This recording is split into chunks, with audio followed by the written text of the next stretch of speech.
Hello everybody, Blue Edge here. Today just want to make a really quick video. I decided to upgrade my dome light to this LED bulb.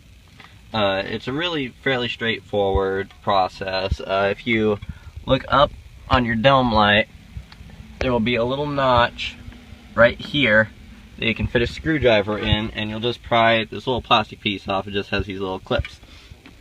Now I have some spiders and stuff up in there, so I will clean that out real quick.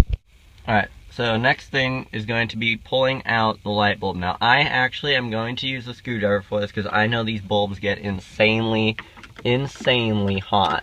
So you won't want to actually pry on the glass because that will cause it to break, but there's a little bit of metal right there that you should just be able to kind of get the screwdriver in and pry it out.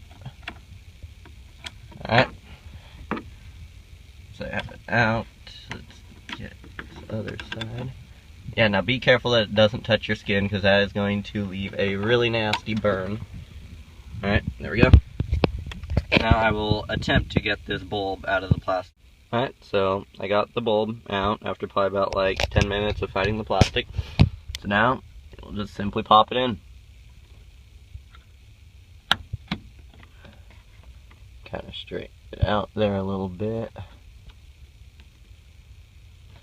Alright, it is in. Must say it is much brighter than the factory bulbs when we get the plastic on and we will test it. Alright, looks awesome. I must say it is a lot brighter than the factory bulb. It is daytime here, so it's kind of hard to tell how bright it is. But yeah, I must say it is a really big improvement. I shouldn't have to replace that bulb for a very long time because it is LED. It's a much wider light, so I think it was a really good upgrade. Pretty cheap. It was only like $7 for the bulb. So yeah. I would also like to do a quick update. There were some mods I did that I didn't get any video of because I had no idea what I was doing and I didn't want to make a complete fool out of myself. I got the Mach 1 grill delete and shin spoiler. They actually were quite easy to install. All you really had to do for the grill delete was take out the factory grill.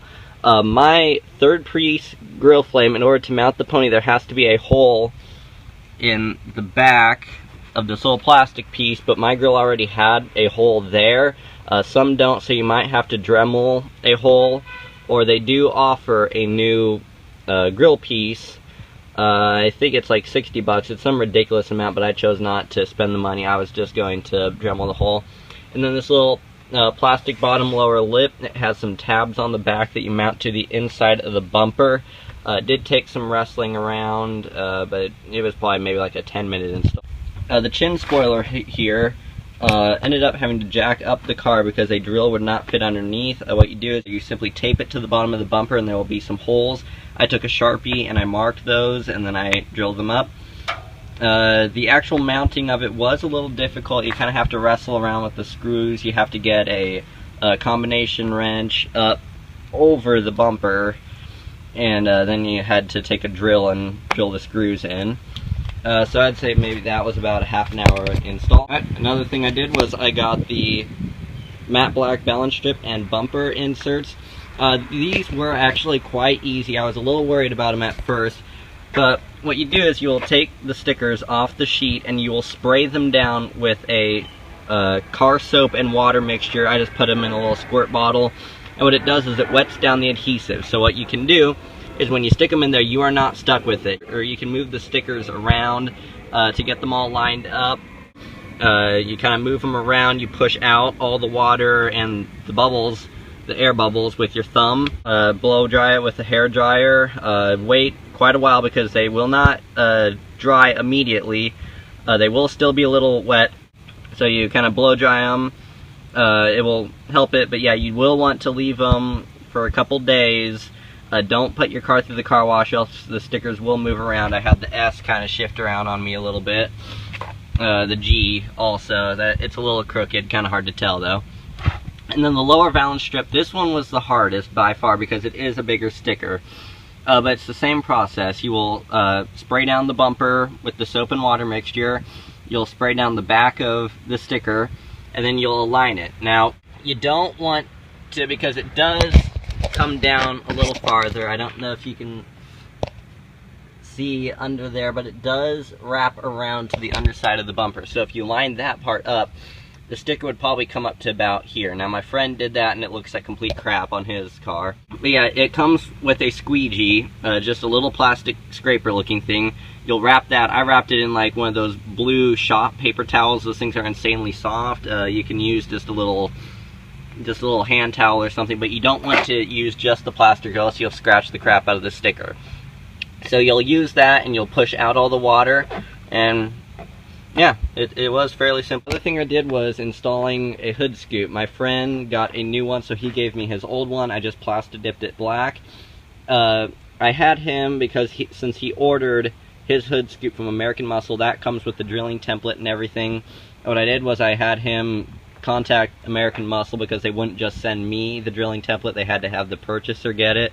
So really the hardest part was aligning the drilling template because my car didn't come with a hood scoop, so I had to drill. Trying to align it, I did a lot of measuring from like that edge to the top corner of it, from that edge to the top corner, got it all taped down, and then it was fairly easy from there. Got up under the hood, took down the hood liner, that way I could mount everything. And then the last thing I have done is sub. My friend was selling these for $200. I thought that was a really good deal. They're two 10-inch subs. Came with the amplifier and everything, so all I had to do was wire it. And again, it was a lot easier than I thought it would be. Since I have an aftermarket radio, it had the spot for the RCA cables for the subs. So I just got back behind the radio, you know, hooked up the RCA cables to it, wired them all through the carpet and everything, that way the wires would stay out of sight, and then wired them to the back of the amplifier. And then same thing with the battery cable, just went up to the battery under the hood, connected it to the positive lead, wired it all through the carpet into the sub box. I did run into a couple issues because I didn't have the remote wire connected, which what that does is when the car turns on, then the amplifier will turn on. So I forgot to connect that to the radio, and so I was wondering, well, why the hell isn't it turning on? So got that hooked up after some troubleshooting, and they sound really good. Alright, if there's anything anybody wants to see, want some more information on how to do anything, just shoot me a message. Alright, thanks for watching. Bye.